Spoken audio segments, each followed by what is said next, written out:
হচ্ছিল নিজেকে নিয়ে। একমাত্র একজন হইল ভিন্ন, তিনি হলেন মুহাম্মাদুর রাসূলুল্লাহ সাল্লাল্লাহু আলাইহি ওয়াসাল্লাম।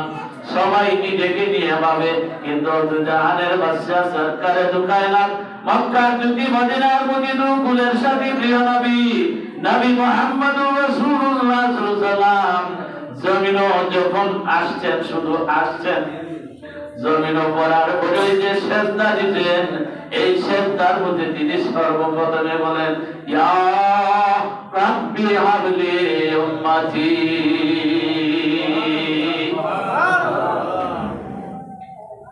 বাজানো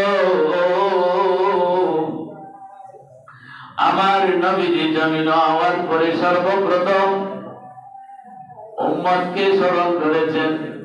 মানুষ যখন সুখ করে, আনন্দ করে, এই সময় তার সহপাঠীরে ভুলে যায়, কিন্তু আমার নবী কেমন উম্মতের কান্ডারি। আর সে মুআল্লায় আমার আল্লাহর সান্নিধ্যে যখন গেলেন, যাওয়ার পরে দেখা যায় সর্বপ্রথমে তিনি উম্মতের জন্য সুআল করলেন। আল্লাহ জিগাইলা, বন্ধু আমার লাগি কি দায়িত্ব বিলে আমার উম্মতের সব গুনারে গাঠুরি বান্ধা আপনার দরবার তোফা স্বরূপ লই আইছি।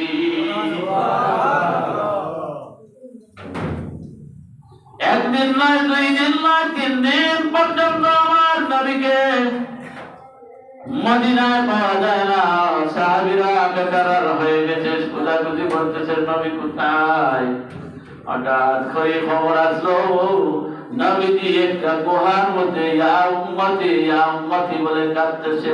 কিন্তু শুধু উম্মতি বলে কাঁদেন না, এখানে আল্লাহর সাথে দর কষাকষি হইতাছে। দর কষাকষি আল্লাহ আমার হাবিব কিয়ামতের দিন আপনার 50,000 উম্মতকে আমি বেলাই দিয়ে জান্নাত দিব। আল্লাহর হাবিব বললেন, ও আল্লাহ, আমি তা মানি না। কইলা যে 50,000-এর প্রতিজনকে আমি এই সুযোগ দিব, একজনে যেন আরো 50,000 সফায়ত করতে পারে। বলে তাও মানি না। বলে আরো যে দেখাই দি হিসাব, কথা বুঝুন যেন, কথা না বুঝলে সমস্যা দেখাই দি, মানে হিসাব ছাড়া। কইলা 50,000 প্রতি একজনে আরো 50,000, আর ওই একজনে আরো 70,000, ওইভাবে দিলাম। যতজন হবে ক্যালকুলেটর মাইরা তৎসম পরিমাণ উম্মত আপনার আমি হিসাব হয়ে দিতাম না।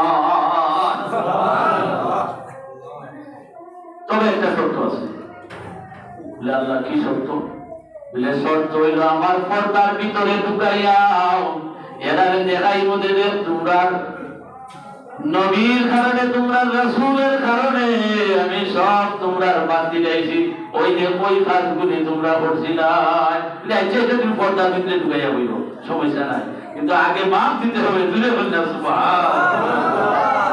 হাজিরিন।